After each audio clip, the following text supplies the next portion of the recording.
Up the top, it's time for another video to drop, and today, bring guys another wrestling quiz. This time around, shout out to the USA Network, I suppose, because we are doing the How Well Do You Know the Rules of Wrestling quiz, which you can find at the USA Network site. So, without further ado, 12 questions are on the board. Let's see how well we know the rules of wrestling. And you know what? I'm gonna go out on a limb here. I'm gonna go out on a huge limb here, and I'm gonna predict a 100% grade. I think we're gonna nail each and every single one of these questions. Why? Because there's no damn spot the difference challenge. That's pretty much it. I'm being real right now. And to be fair, they're not gonna ask me about the Undertaker's WrestleMania streak, which is everyone commented on yesterday's quiz video. You know, I forgot Shane McMahon and Taker was even a thing. I'm gonna be real with you. The only memorable thing from that match was Shane McMahon crossing his heart and diving off the damn cell. But nevertheless, let's go ahead and get right on in to the very first question. How well do you know the rules of wrestling? What would prevent a championship from changing hands? A disqualification, a wrestler declaring "I quit," a referee stopping the match because of one of the participants couldn't continue, or a wrestler getting pinned less than 2 minutes into a championship match? Well, that one's easy. That one's too easy because it's a disqualification. You cannot have a championship change hands via disqualification or count out. So that one's obviously going to be a disqualification. Which would warrant a disqualification? All right, hitting a rival with a forearm, hurling an opponent over the top rope, throwing an opponent through the announcer's table, or refusing the referee's sustained demand to break a hold. I'm going to go with refusing the referee's demand to break a hold because, yeah, going through the announce table, that's not an automatic disqualification. So we're going to go with this one. Bet. All right, number 3. In a typical match, a referee would only continue the contest if one of the wrestlers taps the mat while in a submission hold, one of the wrestlers places a foot on the ropes during a pinning combination, one of the wrestlers remains outside the ring for a count of 10 seconds, one of the wrestlers is declared pinned after a 3 count. Wait a minute. Wait a minute. Okay, I get what you mean. Now. A referee would only continue the contest if one of these things happens. So tapping the mat, that means you submitted. So nah, that ain't gonna be it, Chief. One of the wrestlers remains outside the ring for a count of 10 seconds. Nah, Chief, that's a count out right there. One of the wrestlers is declared pinned after a 3 count. Nah, homie, you got pinned. 1, 2, 3. So the only possible explanation is a rope break, which is gonna happen when a wrestler puts a foot on the rope during a pinning combination. So we're gonna go ahead and go with this one right here. All right, number 4. A manager can be banned from ringside for whispering strategy to a protege, interference, insulting celebrities at ringside, or yelling at the referee. We're going to go ahead and go with interference. It seems like the biggest toss-up, layup of them all. And I mean, you think about it, right? Paul Heyman could yell at the referee all he damn wants to on the outside. He ain't going to get kicked out. He could turn around and go, "Hey, yo, Jack Nicholson." If they're at LA at the Staples Center, they can be like, "Hey, Jack Nicholson, what you doing?" No, leave. So that ain't gonna happen. Whispering strategy to a protege, that also ain't gonna get you kicked out. If anything, that's encouraged. So we're gonna go ahead and go with interference. Bada bing, bada boom. How does one win a steel cage match? Well, you can climb over the top of the... let's read the options first real quick. Where am I getting out here? Climbing over the top of the cage all the way to the floor, escaping through the cage door, both 1 and 2, neither 1 or 2. Well, that's obvious. You can win a cage match in various ways, and it depends on what era of wrestling we're talking about, because back in the day when they first ever did cage matches, you could not win by pin or submit. Well, wait. You could not win by escaping. I'm pretty sure that was the original rules of the cage match, was you couldn't win by escaping. But as time progressed, they did make it so you could escape, which is climbing over the top of the cage, both feet hitting the floor, or escaping through the cage door. I hit my mic. I don't know if y'all heard that or not. Hopefully you didn't, but you never know. 1 and 2, both 1 and 2. That's the answer right there for number 5. Going on now, number 6. What is a lumberjack match? Well, let me tell you what a lumberjack match is. Pause on that. Let's read the answers once again. The wrestlers are allowed to bring The wrestlers are allowed to bring logs into the ring, you know, get the flannel, get the axe, we going back in, baby. Wrestlers surround the ring to throw back any participant from ringside. A match featuring exclusively Canadian competitors. That's hilarious. Each wrestler must wear a plaid shirt and blue jeans. I wish that's what a lumberjack match was, yo. A plaid shirt and blue jeans match. That would be hilarious. Or the first one, they're gonna bring logs into the damn ring. Where's the log? Has there ever been a log death match? Can we talk about it real quick?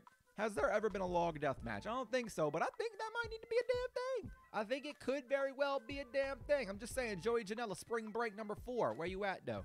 But the correct answer, of course, is going to be wrestlers surround the ring to throw back any participant from ringside. A triple threat match ends if one of the 3 participants is pinned or submits, a wrestler pins both opponents at the same time, 2 of the 3 wrestlers are disqualified, all 3 wrestlers pin each other. Well, I feel like this is a trick question because I feel like one of the 3 participants is pinned or submitted and a wrestler pins both opponents at the same time. I feel like that's both right because technically there has been triple threat matches in history that have happened where a wrestler pins both his opponents at the same damn time or her opponents at the same damn time. So it really is a trick question, but I think what the answer that they're looking for here is one of the 3 participants is pinned or submitted. So we're going to go ahead and go with that answer. Number 8, here we go. What could not occur during a typical ladder match? A dive from the top of the ladder, a disqualification for using a ladder as a weapon, a ladder being used inside the ring, or a ladder being placed outside the ring. Well, this one's easy too because, I mean, you think about the history of, I keep saying history, but you keep thinking about the history of professional wrestling. I mean, what's one of the biggest moments that you can think of? Well, one of the bigger moments when it comes to a ladder match is Jeff Hardy, WrestleMania 2000, throwing up the, and he dives off with a big-time swanton, lands right through Bubba Ray Dudley and a bunch of tables. So I think a dive from the top of the ladder is, of course, allowed. Now, at the same time, a ladder being used outside the ring, that ladder was outside the ring at WrestleMania 2000, so that one ain't going to be it, Chief. A ladder being used inside the ring. Now, what else do you want to think about when you think of ladder matches? You think of WrestleMania 17, Jeff Hardy hanging from those championship titles, those tag team championship titles, and all of a sudden, out of the sky comes Edge off of a ladder that's inside the ring, and he spears the man straight down to the mat. So that means a disqualification for using a ladder as a weapon is the correct answer. A TLC match stands for tables, losers, and champions. I don't think that was it, Chief. Terrific, lethal championship. Once again, I don't think that one's it, Chief. Taxi and limousine commission. You know, because, I mean, when you got a taxi company and you got some limos, I mean, you want to get commission for, you know, sending them out to people. Or tables, ladders, and chairs. Oh my, as the great Mick Foley once said. So we're going to go ahead and go with tables, ladders, and chairs. I feel like that was a toss-up. What would prevent a referee from allowing a new entrant into a tag match? Holding on to the tag rope too hard, a wrestler forcibly tagging his partner's hand, a tag taking place behind the official's back, a tag placed using the left hand instead of the right hand. Imagine now. Imagine that they could not tag in with the left hand. That would be hilarious if they literally couldn't just tag in with the left hand. The referee saw the tag being made, right? And all of a sudden was like, hey, guess what? What you just did there? Yeah, you can't do that. You know what? You know why you can't do that? You can't do that because you used your left hand. I only take right hand tag ins, all right? So I'm going to need you to relax and I'm going to need you to get back on that apron unless you're using your damn right hand to tag in. That would be hilarious. But that one ain't it, Chief. A tag taking place behind the official's back, that one I do believe is the correct answer for number 10. Moving on now to 11. A mixed match means a match in which participants can use Greco-Roman as well as freestyle techniques. A match consisting of teams of competing political ideologies. A match in which men and women team together. A match pitting a tag champion versus a singles champion. Now, once again, I feel like USA, you're giving me a toss-up here. It's very easy. I can lay it up real quick because a mixed match, and I'm specifically a mixed tag match, a match is which men and women team together. So now, the final question. Who can overrule a referee's decision? The general manager, fans voting online, a committee of Hall of Famers, or no one? And you think about it, fans voting online, that's never overturned a damn referee's decision. A committee of Hall of Famers, that's never overturned a damn decision. No one? Nah, there's definitely been decisions overturned. And I ain't trying to use my Dora the Explorer techniques right now, but go Diego, go, because we gonna go to the general manager option, because obviously it's the general manager option. Now, how did we do?